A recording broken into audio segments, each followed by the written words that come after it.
Aqui agora eu quero te mostrar a característica do raio-x do edema pulmonar na fase alveolar. Essa criança foi vítima de um afogamento e seria essa uma das causas do edema pulmonar não cardiogênico. A gente mais está habituado a ver o cardiogênico, aqueles pacientes que fazem cardiopatias com shunts, mas também pode acontecer pelas não cardiogênicas, como por exemplo, nesse caso aqui. Então, observe o seguinte: a característica radiológica é o que ele fala que são as asas de borboleta. Então, a gente consegue perceber mais na região medular, ou seja, mais na região central do pulmão, fazendo como se fosse uma asa de borboleta. Lembra lá que o radiologista ele é um cara muito criativo. Às vezes é difícil a gente conseguir perceber essas alterações, mas é o nome consagrado e é importante que ele seja citado. Então, note que na região mais medular, a gente tem essas opacidades algodonosas. Se eu não te falasse que essa criança tinha aspirado, talvez você até ficaria em dúvida se não poderia ser uma pneumonia, mas o fato de ser mais medular já chama a nossa atenção para pensar em um edema. E aqui do lado direito, perdão, do lado esquerdo do paciente, está mais importante do que o lado direito. Outra coisa que a gente pode encontrar também é até a presença do derrame pleural. Se você observar aqui no seio costofrênico esquerdo do paciente, a gente tem uma dificuldade de conseguir fazer uma definição clara aqui desse seio costofrênico esquerdo. Então, é possível que aqui a gente tenha já um início de acúmulo de líquido.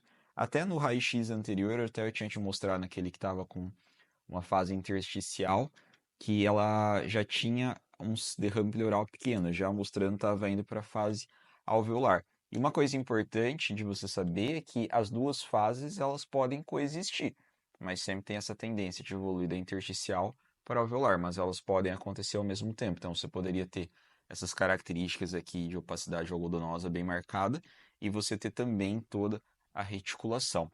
E uma coisa que é importante observar é que esse paciente aqui, ele pode ter ainda também os broncogramas aéreos. Ó. Então a gente consegue perceber um broncograma aéreo passando aqui. A gente consegue perceber também um broncograma aéreo passando aqui.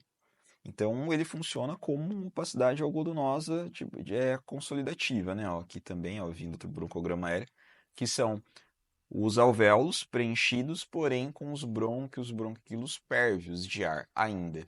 Os que não estão ainda preenchidos, eles têm essa característica de formar o broncograma aéreo. O ar contrasta com o meio líquido que está ao seu redor. Agora, se você for ainda um pouco mais observador, você vai ver que essa criança aqui, ela então estava aqui entubada, né? E ela tem também escape aéreo. Isso daqui seria mais um plus aqui desse exame, só para aproveitar e te mostrar.